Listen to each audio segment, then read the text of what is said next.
What's going on, Predators? It is finally here. Today is the day that I finally review my bow, my new bow, my Prime Inline 5 bow that I purchased. So I came upon this decision not lightly at all. I chose to shoot almost every bow out there, and I chose the Inline 5 just because of three main things. One is it came in an 80-pound option. Two, it had a superior grip to just about everything out there. And three, the thing was just so solid in the hand where there was no torque, no anything. And it felt great overall. The shot process was good for me. The back wall was good. So I ended up with the Prime Inline 5 and I have not regretted it so far. So when I first picked up this bow from the shop, it was set at 85 pounds. And in talking to some people that work for Prime, what they do is they actually do this on purpose. They set it from the factory to be at a higher rate than what they usually end up using it as. So for my 80-pound bow, they shipped it at 85 pounds. And a lot of manufacturers out there, what they'll do is they'll buy like an 80-pound bow and they'll set it at like 80, 82 pounds. And then after you shoot it in and you break it in, after a little while, it goes down and you end up with like a 75-pound bow or something like that. Whenever I took delivery of the Prime Inline 5, I was shooting at a rocket fast 85 pounds, and now it's settled in to where it's right about 80.2 pounds. So it's right there on that mark where it should be. The machining and the process of making this bow, it is absolutely amazing. The build quality on this is just absolutely solid. I love everything about this bow. I got it in the black with the black limbs and what we call the hammered gray finish, so it looks like a kind of a hammered metal look to it.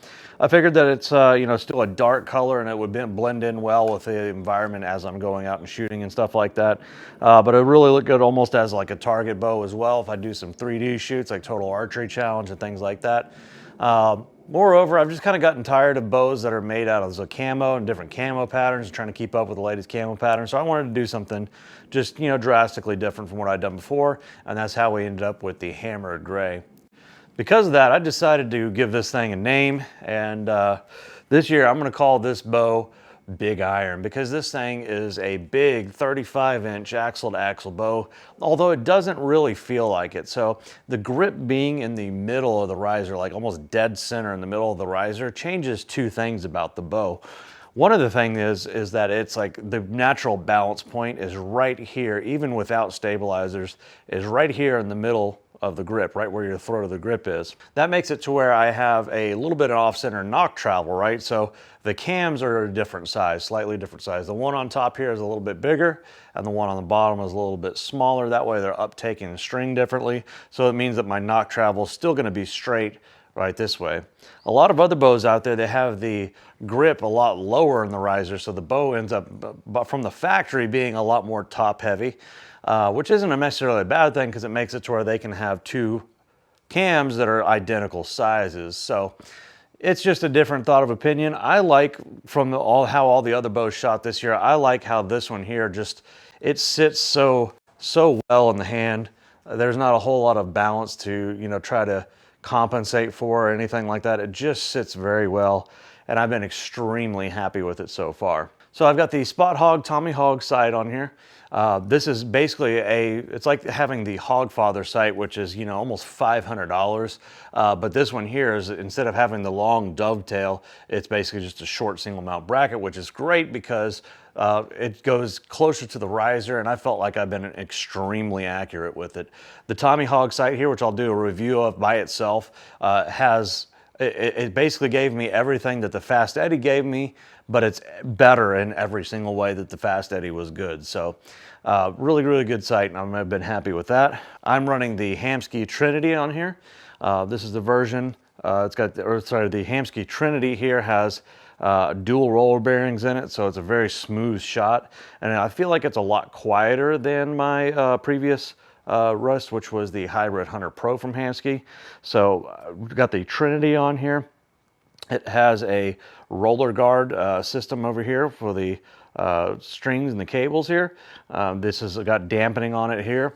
We've got dampening on the bottom of the limbs down here. We've got dampening between the limbs here. So this is actually a very, very quiet bow. I think in a future test, I'll show how quiet it is compared to my other bow, which was already a very quiet bow, but this one I think is definitely much, much quieter overall, and part of it is going to be due to that dampening. So I'm running the Conquest Stabilizers on here. I've got a 15-inch front bar and a 12-inch rear bar, and this is going to be mainly for whenever I am, you know, shooting something like Total Archery Challenge or doing a 3D shoot, or I'm shooting way out wide in the open.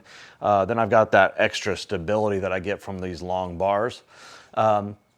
But whenever I go into a tree stand or I'm in a tree blind, I've got a shorter set that I can put on there. So I'm going to replace this 15-inch and I'm going to put the 12-inch in the front here. And on the back, I'll have a 6-inch on there. And that works out really well because the amount of weight that I need to compensate for each one is exactly perfect and I don't have to change anything. On the 15-inch bar here, I've got a 1 ounce weight on the front. On the back of on the 12-inch bar, I've got 2. So whenever I switch them out and I put the 6-inch in the back here, basically I take this 12-inch with 2 weights on the front and it compensates for it being a shorter bar. And then I take the 6-inch in the back and I've got 3 weights on that so I can make it balance out. It's kind of equivalent to 2 and 1 with the 15-inch and the 12-inch bar. So whenever I was making the final decision on which bow I was going to buy this year, came between the Inline 5 here and the Hoyt Ventum 33. One of the reasons I ended up choosing the Inline 5 over the Hoyt Ventum was that the grip felt nice, but it wasn't too grippy. So with the Ventum, it had that rubberized grip, and I felt like it would make it easier to torque. I did like the thinness of that Hoyt grip though. Another thing that was great about this was there was whenever I was holding it at full draw, there was no sway in the bow from top to bottom. With no stabilizers on it, there was no sway, which means that I'm going to require a lot less weight to actually compensate for that and to make sure that the pin stays steady whenever I'm at full draw. Another thing that I really liked was that this thing was at the, whenever the two bows that were set up at the shop, there was a 70-pound Inline 5, and then there was a 73-pound or 72-pound Hoyt Ventum 33 there. Well, the Hoyt, even though it was at a higher draw poundage, it actually shot about 2 or 3 feet per second slower. So if I remember right, it was shooting a 420 grain arrow about 295 feet per second or so. So now that this bow is settled in and I've gone through and shot it through my chronograph, I can fire a 480 grain arrow at 290 feet per second, which is nice, fast, perfect speed for me. I don't think I need much more than that.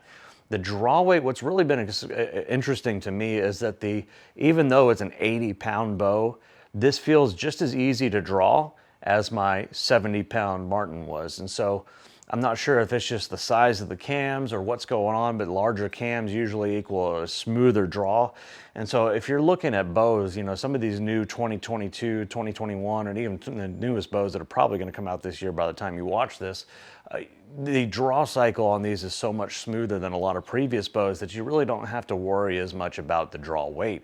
I think a lot of people, if they were to go shoot these bows in their shop, they'd find that they can actually handle about 5 to 10 pounds more weight than they used to, just because of how smooth these things draw now. So it's a really great bow. This is kind of just my initial impressions for you guys, even though I've had the bow for 3 months. Even though at Total Archery Challenge, I had the same problem I had last year with me not tying my nose button in properly. I forgot to put the bottom and the top knots on here, and so it slid around a little bit, but I still had those same problems. I was still able to put a lot of arrows on target, and I did actually pretty good for what I would consider for me shooting at Total Archery Challenge. So this has been a great bow. It's fast, it's easy to carry. I love how absolutely stable this thing is, and guys, I can't recommend you trying out this bow enough. So this is kind of just an introduction video to my new bow, my Prime Inline 5, and here we go, guys. We're going to keep going forward, and you're going to see me shooting this a lot coming up soon. I've got a ram hunt that's fixing to drop. I've got, with this bow, I've got a video for Totally Archery Challenge, which is going to come up real soon here, and so you're going to see a lot more shooting with this bow. This is just an introduction, but thank you guys for watching the videos. Thanks for subscribing to the channel. If you have shot the Prime Inline 5, comment down below and tell me what your thoughts are on the bow. Did you like it? Did you hate it? It's all subjective, man. So thanks for watching this video, guys, and as always, keep defying the odds.